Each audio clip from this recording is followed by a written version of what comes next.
Today, I'm weighing in on a controversial upgrade for RVers, or it's something that at least a lot of RVers have questions about. That's swapping out the pin box on your fifth wheel. Does it void the warranty and does it cause damage to the frame of your RV, or does it actually protect the frame of the RV and give you a smoother ride? I'm gonna give you my thoughts and my conclusions after the research I've done, because we're gonna be swapping this out for a Gen Y pin box. So yeah, this should be fun. I've been researching this for a while, so let's get started. So first thing is, this is not sponsored by Gen Y. This is actually sponsored by Etrailer. Something that I really respect about them is I can say anything I want about this hitch. So the pros and the cons and my true thoughts, which is really important to me. Because they're not just all in on one brand, they carry so many products in this area. So it really gives you a place to go find exactly what is out there and available to find what suits your needs. So as we dive into this install, I'll show you why this one suits so many of our needs and why I think it's actually going to protect the frame of our RV and make it better for us while we're on the road. Because the evidence of what I've seen, this pin box should help us with some of the things that we've been dealing with the broken structural screws, the loose lag bolts, and the wall separation that we had. Now that we have that fixed, I want to try and eliminate that happening again. So this original pin box on our fifth wheel was nothing fancy. It just connects the fifth wheel to the hitch in the bed of our truck. But I wanted to go with something that's going to dampen the harshness of the road to the frame of the RV. And answering the extremely important question of, does this void the warranty on the frame of my RV? Since this is the area that we were having a problem with, this is the area that I wanted to address first before I do some other upgrades as well. In the way that Gen Y is engineered, it gives me protection in two directions, which other hitches didn't do for me, and there's zero maintenance. Now, in my search for a solution, something that stood out to me on this pin box was the rotation that you have here. Because it can rotate, it kind of gives you absorption and suppression in two different directions, from what I understand, laterally and vertically because of that rotation. And I think that might be why it performed so well on the test that really kind of won me over to want this pin box. The test was with Brinkley, a host of products, and a third-party testing company.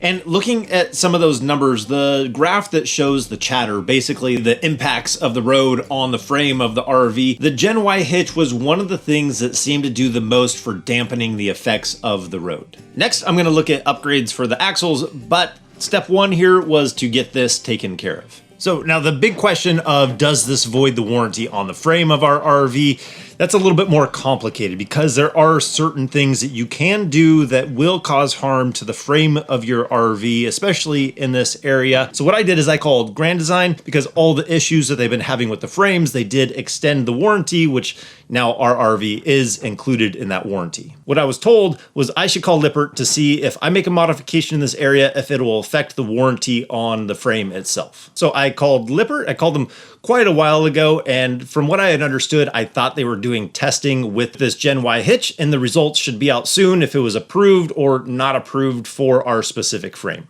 So I've called back a couple of times over the past year, and I still haven't had the results from it, but I did press in to find what the issue might be by switching over to a different pin box. What I was told was increasing the length of the pin box by 2 inches would increase the pressure on the frame by 20%. So then I reached out to Gen Y to get the actual measurements of the hitch that I did want, and found out that it was actually a ½ inch shorter, or almost exactly the same. The part that I found hilarious was each time I would call, Lippert would basically say that the warranty is with Grand Design, so I should really be calling Grand Design to see if there would be an issue with the warranty. So in a very common practice, we have Lippert pointing at Grand Design pointing at Lippert, but that didn't bother me because I had the information that I needed. And it's one of the reasons that I went with the fifth wheel Kingpin. I felt like it was a good middle ground safe point, and actually my preference connection point to make this a no-brainer for me. You can call Lippert, and they do have a list of approved pin boxes for these frames. Now, they haven't tested all of them,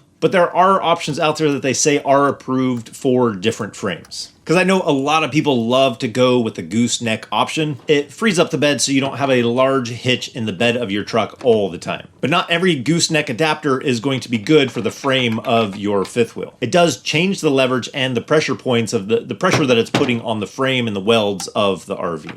So no matter what option you're looking for that's going to suit your needs, make sure that it's not going to be something that's going to cause damage, but get something that's going to work for your RV. And the thing about making modifications to your RV, just because you make a modification to the RV doesn't mean that your warranty is going to be automatically voided. Like putting solar panels on the roof. If your roof fails and the solar panels didn't negatively affect it, the warranty for the roof is still going to be there. Now, if the solar panels were installed improperly and it leaked and it caused damage to the roof, then obviously that's not going to be covered under warranty.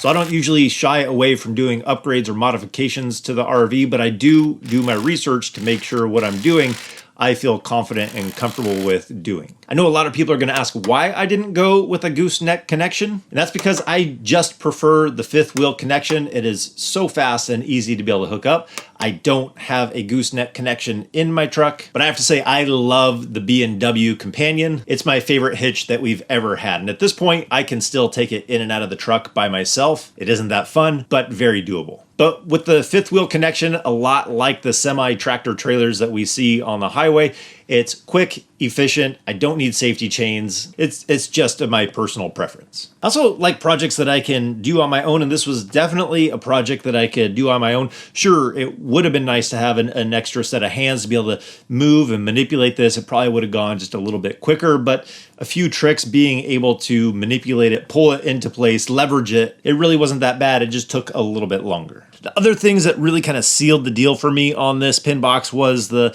maintenance free. I don't have an airbag that I need to adjust. I have no maintenance on there. There's nothing to grease. There's no metal on metal contact using this pin box. You can purchase a lifetime warranty through Gen Y with this pin box, and that's basically going to give you a torsion warranty. So if you need to replace those rubber inserts in there, that warranty is going to cover you for the lifetime of needing possible torsion inserts. And on that note, this does take 1,000 miles to break in, and I imagine we'll see this pin box settling down just a little bit from where it sits. Because not all these pin boxes are the same, depending on the weight of your fifth wheel or travel trailer, because they do make this type of technology for the travel trailers as well. You need to match the pin box or the hitch according to the weight of what you are towing.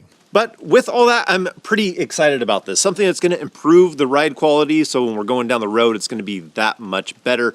And I think it is going to help the front of the chassis of the fifth wheel to somewhat protect it, soften some of the blows of the road from transferring to the chassis of the fifth wheel. The other really important part to me there is that neither Grand Design or Lippert, neither of them said that by me swapping out the pin box on the fifth wheel, that it was going to void the warranty. So it's nice to know that my warranty is not voided, but the key is doing the research to make sure I'm not going to cause damage. And I think I found a winner with this. So we have more to do to protect the fifth wheel to make it last as long as we can, but I think that's going to do it for today. If you are interested in swapping out your pin box or looking at a new hitch, definitely check out Etrailer. Link is going to be down in the description. I think that's going to do it for today before it starts raining. So as always, I hope this helped you out in some way. If we don't see you on the road, hopefully we'll see you next video. Take care.